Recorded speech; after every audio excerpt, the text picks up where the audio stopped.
मेरी तो हमारे वैज्ञानिकों से एक हाथ जोड़कर विनम्र विनती है कि अगर कोरोना की वैक्सीन नहीं बन पा रही तो कोई समस्या नहीं, हमें तो एक चश्मा ही बना दे जिससे कि कोरोना वायरस साफ साफ नजर आ जाए। हम तो ससुर के नाती को चप्पल से पकड़ पकड़ के ही मार डालेंगे।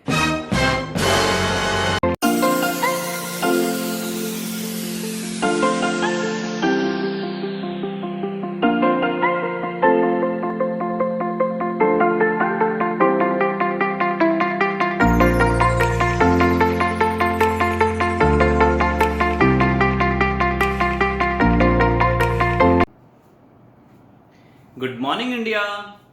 कैसे हो 11th के बच्चों? Welcome back to your beautiful से channel with your handsome teacher जिसका नाम है फिजिक्स बाय राहुल बंसल। करते हैं बच्चों स्टार्ट आज का टॉपिक। जैसा कि आपको पता है कि हमारा चल रहा है चैप्टर नंबर 2। लास्ट क्लास में हमने पढ़ा था डायमेंशंस की कंसिस्टेंसी के बारे में, और आज हम पढ़ने जा रहे हैं डायमेंशंस का ही एक लास्ट एप्लीकेशन जिसका मतलब है, जिसका नाम है conversion of one system into another. आइए देखते हैं क्या है वो। तो हमारा आज का टॉपिक है बच्चों डायमेंशंस की लास्ट एप्लीकेशन, जिसका मतलब है, जिसका नाम है conversion of one system into another.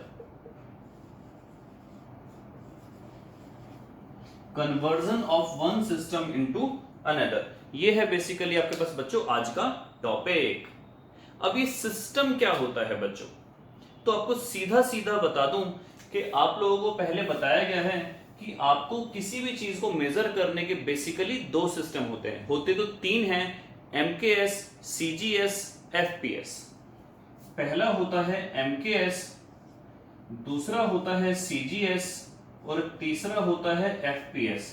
M का मतलब क्या हो गया? मीटर, के का मतलब हो गया किलोग्राम, और एस का मतलब हो गया सेकंड, सी का मतलब हो गया सेंटीमीटर जो मीटर का ही छोटा हिस्सा है, जी का मतलब हो गया ग्राम जो किलोग्राम का ही छोटा हिस्सा है, और एस फॉर सेकंड। एफ का मतलब हो गया फुट, फुट, ठीक है, जो डिस्टेंस को ही मेजर करने के काम आता है। पी का मतलब हो गया पाउंड, जब कोई बेबी प्रोड्यूस होता है तो वो पाउंड में मेजर करा जाता है।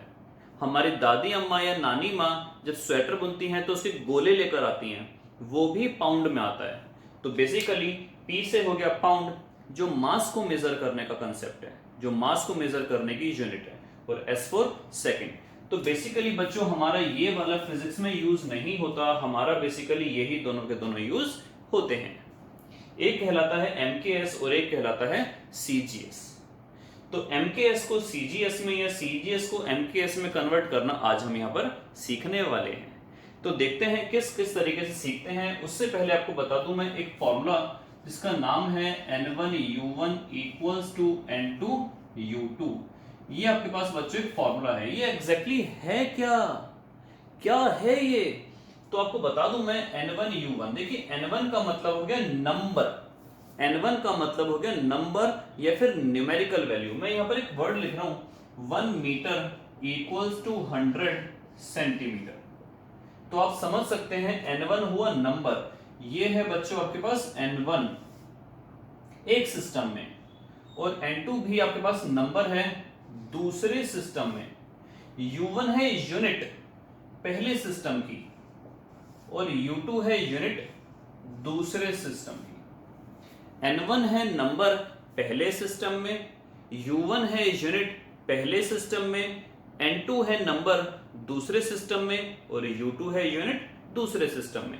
आप एक चीज बच्चों ध्यान से देखोगे कि अगर N1 बड़ा है, यहां पर N1 बड़ा है या N2 बड़ा है, केवल नंबर की बात करते हैं, N1 बड़ा है या N2 बड़ा है? N2 बड़ा है। N2 is greater than N1। और U1 बड़ा है या U2 बड़ा है? देखो मीटर बड़ा होता है बच्चों या सेंटीमीटर बड़ा होता है? ऑब्वियसली मीटर बड़ा होता है। तो आप ध्यान रखना हमेशा, अगर N1 बड़ा आएगा, यहां पर N1 हमारा छोटा आया है, N1 अगर छोटा आएगा N2 से, तो N1 का जो भाई है, जो उसके बाजू में बैठा हुआ है U1, वो बड़ा आएगा। उसी तरीके से अगर n1 बड़ा आता n2 से तो u1 डेफिनेटली छोटा आता u2 से। या यहाँ पर वीडियो को पॉज करके एक बार नोट डाउन कर लेना, अच्छा रहेगा। फिर से बता दूं मैं आपको कि अगर सपोज करो x y बराबर a b है, अगर x a से बड़ा है तो y डेफिनेटली b से छोटा होगा। भाई दो बड़ी बड़ी क्वांटिटी को मल्टीप्लाई करो और दो छोटी छोटी क्वांटिटी को मल्टीप्लाई करो, क्या वो बराबर आ सकती है? नहीं।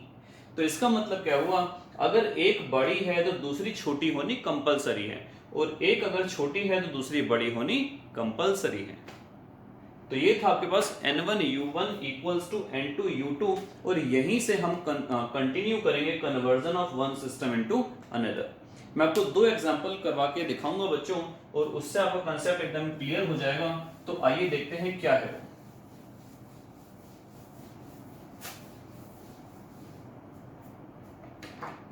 देखते हैं बच्चों, सबसे पहले हमारा क्वेश्चन है कन्वर्ट 1 न्यूटन इनटू डाइन। उड़ी बाबा, ये डाइन नहीं है, ये चुड़ैल या चंडालनी नहीं है। डाइन का मतलब होता है बेसिकली कि जैसे आपने पढ़ा है फोर्स की यूनिट न्यूटन होती है, ऐसे ही फोर्स की यूनिट बच्चों डाइन होती है।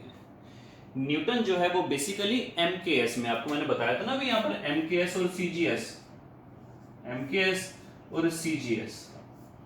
तो फोर्स की यूनिट एमकेएस में क्या होती है, मीटर, किलोग्राम और सेकंड में क्या होती है, वो होती है न्यूटन, और सीजीएस में उसका नाम चेंज हो जाता है डाइन। जैसे कि किसी का, जैसे हमारे एमएसडी महेंद्र सिंह धोनी का नाम रियलिटी में महेंद्र है, लेकिन उसको हम प्यार से माही बुलाते हैं, उसी तरीके से सिस्टम अगर चेंज हो जाएगा तो यहां पर भी हमारा नाम चेंज हो जाएगा। अब आपको याद करो, न्यूटन तो इसकी यूनिट होती है, लेकिन इसकी ड्राइव्ड यूनिट क्या होती है? जैसे आप लोगों ने पढ़ा था डायमेंशंस होती है MLT-2, तो M for kilogram, L for length, T for time, kilogram metre पर सेकंड स्क्वायर। इस तरीके से इसको हम बोलते हैं बच्चों ड्राइव्ड यूनिट। तो उसी तरीके से डाइन की ड्राइव्ड यूनिट क्या आएगी, किलोग्राम की जगह ग्राम, मीटर की जगह सेंटीमीटर, सेकंड आपका ऐसे ही रहेगा। तो आप चाहो तो कह सकते हो कि न्यूटन को डाइन में चेंज करना है, और चाहे तो आप कह सकते हो कि किलोग्राम मीटर पर सेकंड स्क्वायर को किस में चेंज करना है, ग्राम सेंटीमीटर पर सेकंड स्क्वायर में। तो आइए देखते हैं बच्चों कैसे चेंज करेंगे। हम यही वाला कंसेप्ट यूज करते हैं कि हमने लिखा 1 न्यूटन बराबर कितने डाइन, 1 न्यूटन बराबर कितने डाइन। तो ये हो गया n1, ये हो गया u1, ये हो गया n2 जो हमें फाइंड आउट करना है, ये हो गया u2। n2 हमें फाइंड आउट बेसिकली करना है, n2 की वैल्यू हमें निकालनी है।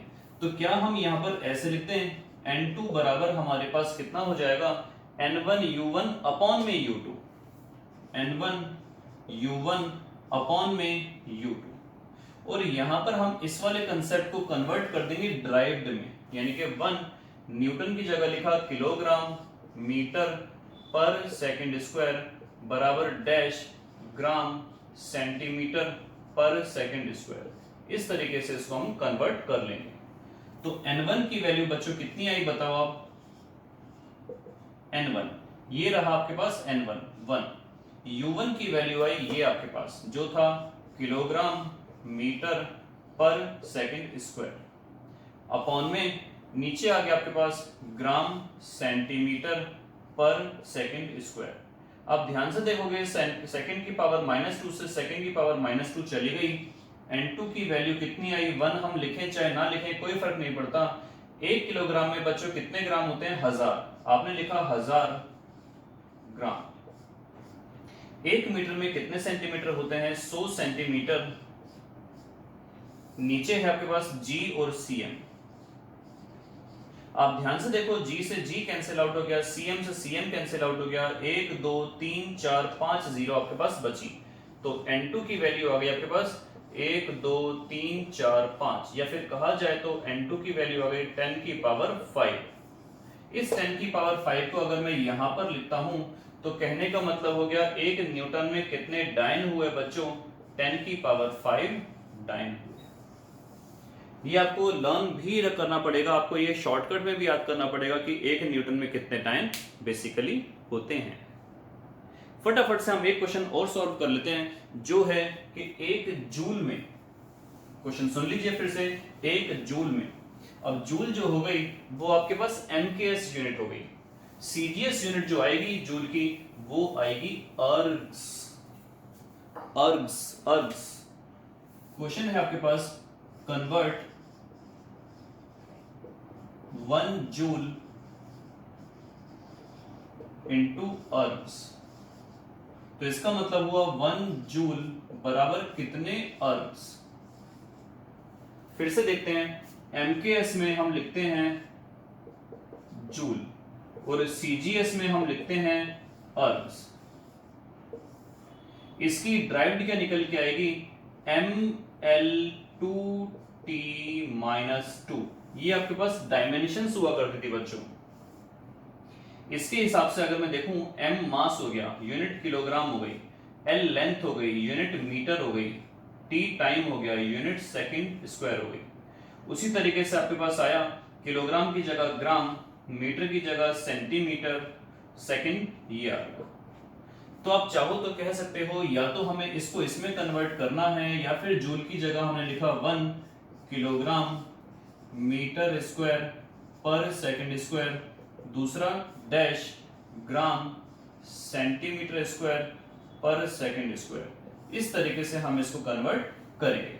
ये हो गया n1, ये हो गया u1, ये हो गया n2 और ये हो गया आपके पास u2। तो हमें निकालनी है बेसिकली n2 की वैल्यू। आइए देखते हैं कैसे। n1 u1 अपॉन में u2। n1 की वैल्यू बच्चों कितनी है 1, u1 की वैल्यू आई किलोग्राम मीटर स्क्वायर पर सेकंड स्क्वायर, नीचे आया ग्राम सेंटीमीटर स्क्वायर पर सेकंड स्क्वायर। 1 की वैल्यू कुछ है नहीं, सेकंड स्क्वायर से ये कैंसिल हो गया। 1 किलोग्राम में कितने ग्राम, 1000 ग्राम। 1 मीटर में कितने सेंटीमीटर, 100 सेंटीमीटर। नीचे आ गया g, ये आ गया cm का स्क्वायर, g से g चला गया, n2 आपके पास आ गया बच्चों 3 0 ये रही, 100 का स्क्वायर 4 0 यहां पर आ जाएंगी, साथ में आ जाएगा सेंटीमीटर स्क्वायर, नीचे भी आ जाएगा सेंटीमीटर स्क्वायर। इससे ये कैंसिल हो गया, 4 0 ये रही, 3 0 ये रही, ये बन जाएंगी 7 0 या फिर 10 की पावर 7। तो अल्टीमेटली हम बोल देंगे 1 जूल में कितने अर्ग हुए बच्चों, 10 की पावर 7 अर्ग्स। तो इसका मतलब क्या हुआ, 10 की पावर 7 अर्ग्स आपके पास आया। ये आपको ड्राइव करना भी आना चाहिए। अगर ये ड्राइव करने के लिए आएगा तो मिनिमम 2 से 3 नंबर में आएगा, और आपको ये डायरेक्टली भी याद होना चाहिए, क्योंकि अब आपके एमसीक्यू क्वेश्चंस भी आने लगे हैं। तो टिल देन गुड बाय, स्वस्थ रहिए, मस्त रहिए। कुछ मैं क्वेश्चंस पीडीएफ के फॉर्म में दे दूंगा, वो आपको सॉल्व करने जरूर हैं। Till then goodbye, best of luck.